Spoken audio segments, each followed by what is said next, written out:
नमस्कार दोस्तों, मैं डॉक्टर प्रतीक पटेल आयुर्वेद लवर्स चैनल में आप सभी का स्वागत करता हूं। ऋतुओं के परिवर्तन से, मौसम के बदलने से हमारे शरीर में भी अंदरूनी बदलाव आते हैं और हमारे शरीर में रहने वाले वातावरण में बदलाव आते हैं। ऋतुओं के बदलने से हम अगर उसके अनुरूप आहार विहार, उसकी सावधानियां नहीं बरतते तो हमें ऋतुजन्य दुष्प्रभाव से कई सारी बीमारियों के चपेट में आ जाते हैं। खान पान इत्यादि का और क्या क्या सावधानी रखने का उसके नियमों को बताया गया है, जिसे ऋतुचर्या नाम दिया गया है। अभी बारिश का मौसम चल रहा है, मानसून चल रहा है, तो आज के वीडियो में हम आयुर्वेदिक वर्षा ऋतुचर्या के बारे में आपको जानकारी देंगे। तो वीडियो को बिल्कुल भी स्किप ना करें, वीडियो को पूरा जरूर देखें।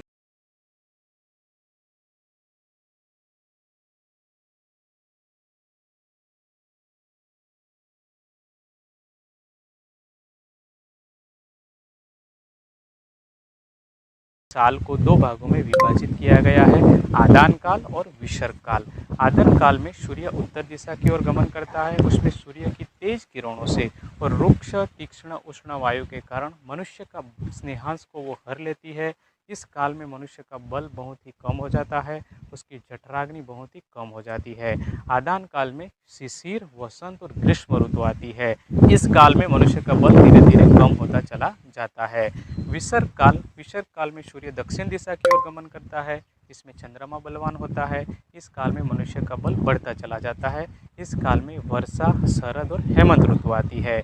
आदान काल के अंत में और विसर्ग काल के प्रारंभ में मनुष्य का बल और उसकी जठराग्नि बहुत ही कम होती है। आयुर्वेद में एक श्लोक बताया गया है, आदान दुर्बले देहे पक्ता भवति दुर्बल स वर्षा स्व अनिलादीनाम दूषणे बाध्यते पुनः।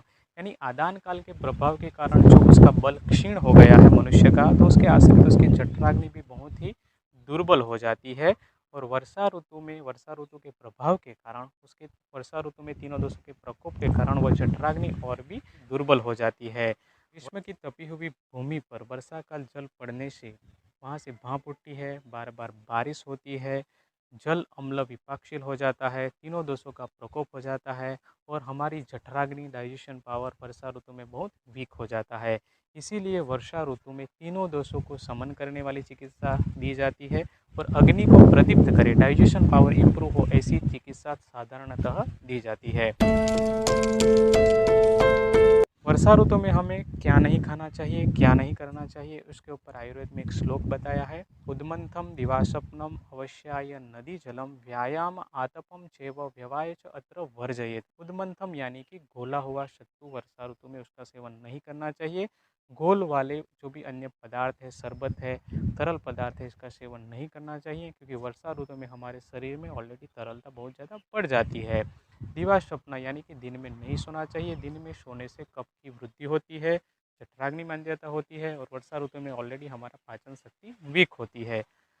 नदी जलम, नदी का जल सबसे दूषित वर्षा ऋतु में होता है, जिसे खान पान में इस्तेमाल नहीं करना चाहिए। शिया यानी ओस का सेवन भी नहीं करना चाहिए। व्यायाम यानी कि एक्सरसाइज भी ज़्यादा मात्रा में वर्षा ऋतु में नहीं करना चाहिए, क्योंकि वर्षा ऋतु में हमारा शरीर वीक होता है। हल्का फुल्का व्यायाम आप कर सकते हो।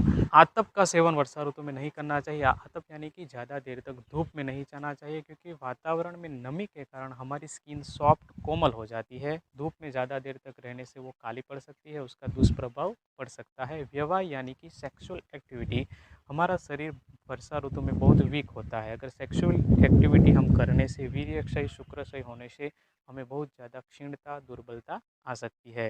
जो अंकुरित धान्य है, स्प्राउट है, इसका इस्तेमाल भी इस मौसम में ज़्यादा नहीं करना चाहिए, क्योंकि वह पचने में भारी है।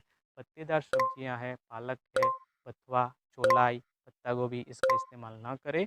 उसमें पानी की मात्रा बहुत होती है, पानी अम्ल विपाकशील हो जाता है, इसलिए वो हानि करता है। जो पचने में भारी चीज़ है, मैदे से बने पदार्थ हैं, नॉनवेज आइटम्स है, उड़द की दाल, इसका इस्तेमाल ज़्यादा न करें। बासी जंक फूड, बाजारू चीज़ वस्तुओं का इस मौसम में बिल्कुल भी इस्तेमाल न करें। जो बासी दही छाछ है, इसका इस्तेमाल न करें। दही ताज़ा है तो आप ले सकते हैं। केला पचने में भारी है, इसका इस्तेमाल आप बिल्कुल भी ना करें। बारिश के मौसम में क्या खाना चाहिए? बारिश के मौसम में जो पुराने जौ, गेहूँ, चावल, इसका इस्तेमाल करें। 1 साल से पुराने धान्य का सेवन करें, क्योंकि 1 साल से नया धान्य है वो पचने में भारी होता है, शरीर में कफ उत्पन्न करता है। सब्जियों में कद्दू, पम्पकिन, आयुर्वेद में जिसे कुष्मांड बोला है, इसका सेवन करें। लौकी, तोरई, सहजन, परवल इसकी सब्जियों का इस्तेमाल कर सकते हैं। कुष्मांड को सर्वश्रेष्ठ माना है, यह त्रिदोष शमन करता है, मानस विकार को कम करता है, मल मूत्र प्रणाली को साफ रखता है, इसका इस्तेमाल करें। फलों में आम, जामुन, नाशपाती, अमरूद जैसे सीजनल फ्रूट का इस्तेमाल करें। जामुन वायु करता है, जिसका ज़्यादा इस्तेमाल आप बिल्कुल भी ना करें। दालों में छिलके वाली मूंग की दाल सबसे बेस्ट है, वो कम वायु करती है। मसूर की दाल, अरहर की दाल का भी इस्तेमाल कर सकते हैं। खान-पान के व्यंजनों में शहद का इस्तेमाल करें, क्योंकि शहद मीठा और कसेला है, जो खान-पान में अम्लता बढ़ी हुई है उसको बैलेंस करता है, त्रिदोष शमन करता है, रोक्षण करता है और विषहर है यानी हमारे शरीर में कोई जहरीले तत्व है उसे निकाल देता है। खान-पान के व्यंजनों को घी और शुंठी से संस्कारित कर लेने को भी बोला है, क्योंकि घी अम्ल विपाक जो हुआ है, अम्लता बढ़ी है उसको कम करता है। शुंठी दीपन, पाचन, शोथनाशक और उसका काम करता है, इसीलिए शुंठी का भी इस्तेमाल प्रमाण में करना चाहिए। आयुर्वेद में एक श्लोक में वर्ड आया है वात वर्षा आकुले, यानी कि जब बारिश बहुत ज़्यादा हो रही हो, ठंडी-ठंडी बहुत ज़्यादा चल रही हो, उस समय में अम्ल, लवण और स्निग्ध भोजन करने को बोला है। इसीलिए अक्सर हम बहुत ज़्यादा बारिश होती है, बहुत ज़्यादा ठंडा एटमॉस्फेयर हो गया है, तब हमें तली हुई चीज़ों को खट्टी चटनी इत्यादि के साथ खाने का मन करता है, हम अक्सर पकोड़े इत्यादि खाते हैं। तो इस काल में जब बारिश बहुत ज़्यादा हो रही है, ठंडी-ठंडी पवन चल रही है, तब खट्टी चटनियों में नींबू, इमली इत्यादि की चटनी बनाकर तले हुए व्यंजन का आप सेवन कर सकते हैं। पूरे वर्षा काल में इसका इस्तेमाल ना करें, क्योंकि जब वात वर्षा आकुल है यानी बहुत ज़्यादा बारिश हो रही हो, बहुत ज़्यादा ठंडी-ठंडी हवाएँ चल रही हो, उसी समय उसका सेवन करना चाहिए।